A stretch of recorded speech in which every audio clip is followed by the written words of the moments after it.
Hey guys, welcome to my channel. Today I'm doing a video that is like old school YouTube. I'm very excited, and I'm also very excited because I love base makeup right now. It is my favorite category of makeup. I'll always have a special place in my heart for eyeshadow, don't get me wrong, but I'm very much focused on base right now. So we have a new foundation to test out. So I purchased this myself. This is a non-sponsored, non-biased review. I've never received PR from Fenty Beauty. I would love to, never have. Not that I would be biased anyways. If you guys know me, you know that's not the case. This is the Fenty Soft Lit Naturally Luminous Long Wear Foundation. I'm really excited because I do have dry skin, and this is more catered towards dry skin from what I've seen. I picked up the shade 150 because one of my mutuals on TikTok wore the shade 150, and I'm really hoping that we are similar skin tones. I'm not gonna lie, you guys, I've been a little bit return happy with Sephora, and I kind of have heard that you can get banned from returning things.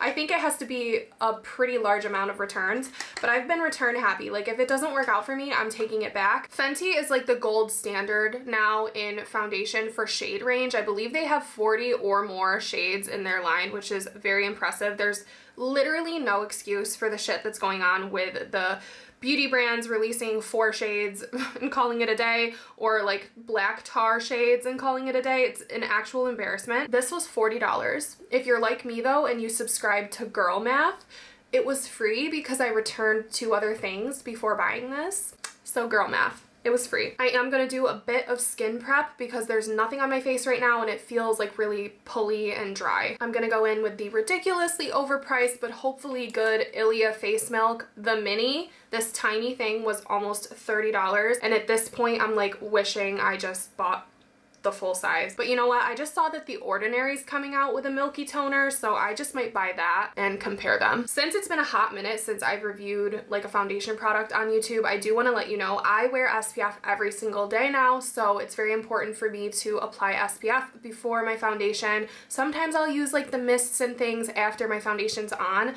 but most of the time I'm applying something before foundation. So take that into account. It might affect the wear of the foundation, but I'm going to use the Charlotte Tilbury Invisible UV Flawless Poreless Primer. Hopefully you can see it has a little bit of a tint to it. Nothing extreme, nothing like skin tinty, but a little like peachy rather than pure white. The hidden secret to really good skin, I guess, is sunscreen.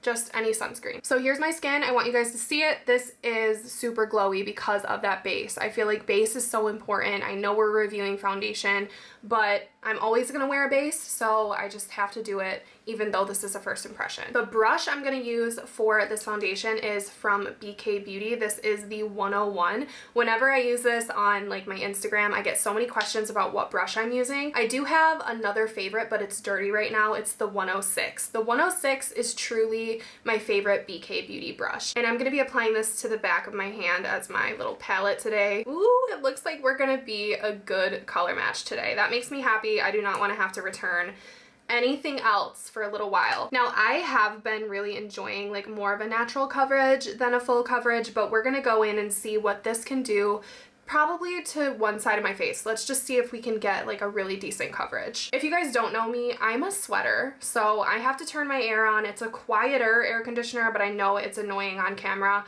Bear with me. I will turn it off once this room cools down, but I can't deal with it. Okay, let's get started. I'm gonna pick it up a little bit with the brush, and let's see how this applies. My skin is cooperating lately. I don't have a ton of breakouts, thankfully, but the little spots that I do have, it does seem to be covering them quite nicely. Is that the perfect shade match? I really think it might be. I'm gonna go down my neck just in case it oxidizes at all later. I don't want to have a makeup mask. It definitely feels very hydrating compared to the soft matte version. That's to be expected. This is like glowy and hydrating, but it's not as glowy and like borderline shimmery as like Makeup by Mario Surreal Skin, for example, which I love that foundation so much. Keep in mind that the bristles of this brush probably eat a little bit of the product, so if you use a sponge or your hands, you'll get probably a more full coverage. That is a very, very true medium coverage in my opinion. My skin still looks like my skin, but you can see the difference here. It evened out this entire side of my face. It looks nice and glowy. It all looks like one nice coherent shade, and then this side, you know, I have redness and everything coming through. It's a true medium coverage. I do kind of think if you have very textured skin, this might enhance some texture. I'm always used to seeing some texture right here, but I never see texture or pores right here, and I can kind of see a little bit of texture where, like, I don't really have texture right here. Zooming you in as far as I can never see pores right here, but right now I can see them. I'm gonna use a similar amount on the other side of my face. This time my brush might not eat as much because it's already eaten some of the product. So we're gonna do a little dab and blend, and immediately it completely covered that remnant of a breakout that I had. Now the texture thing truly doesn't bother me, but I think it could bother other people, especially if you have like acne scarring or really raised bumps. But for me, like, this first impression so far, I think I'm gonna really love this foundation. You know how sometimes you can just feel a foundation on your skin? I'm not getting that at all. It definitely feels like a moisturizer, like a tinted, like a skin tint type of thing. Does not feel heavy. It's undetectable. The shade 150 is my shade. I have zero doubts about that. Sometimes on TikTok, I think because of my little light that I use, my skin can look a little bit more medium. I don't really have medium skin unless I'm super tan in the summer. I do have like a light neutral complexion, pretty much standard across the board, all makeup products. All right, guys. The first impression, this is just the foundation. I am gonna put makeup over top, but just the foundation by itself, the way it went on, the way it blended, the way it looks, it's phenomenal. Like, it's one of the best first impressions with a complexion product that I've had in a really long time. Like, I can't even lie to you guys, and most of the time I know right away if I hate something, and I'm happy to return something, get my money back if I don't like something, but this is so good. 100% I think that people with dry skin are going to love this foundation. If you have oily skin, it might be a miss. I'm really not sure. I can't speak for people with oily skin. Definitely check out some creators who have oily skin reviewing this foundation. I know I will, so that I have a better idea of what to recommend, but a more matte foundation usually is a little bit better for oily skin. For the sake of being as helpful as I can, let's go ahead and finish the face of makeup and see how other products apply over top. So really, this has been the concealer that I have been favoring and using the most lately. This is the Kosas Revealer Concealer,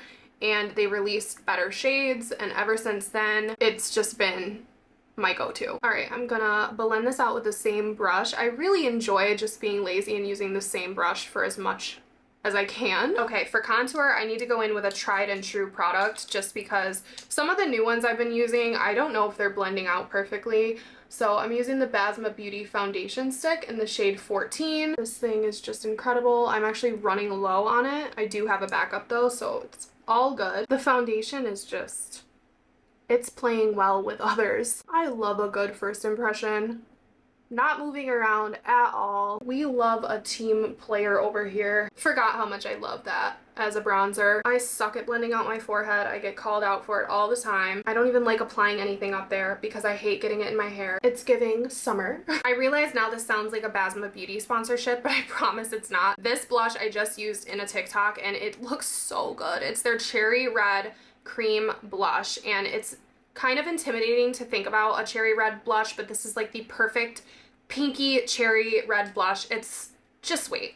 I buff it out on the back of my hand first, and then I go in along my cheekbone with a duo fiber brush from ColourPop. I don't even know if they sell this anymore. What even is the sorcery in this blush? You guys, do not be intimidated by this. It is like the blush of the summer. I am just so like obsessed with makeup. I really am. Okay, a big part of my routine lately has been a spotlight powdering. My spotlight duster brush from Sigma is dirty as hell though, so I'm using a different brush. It's a little bigger than what I normally use. This is the Kristen Dominique brush, the setting powder brush. So I'm gonna spotlight powder my face starting on the sides of my nose, because they don't always do what I want them to do, and underneath my eyes.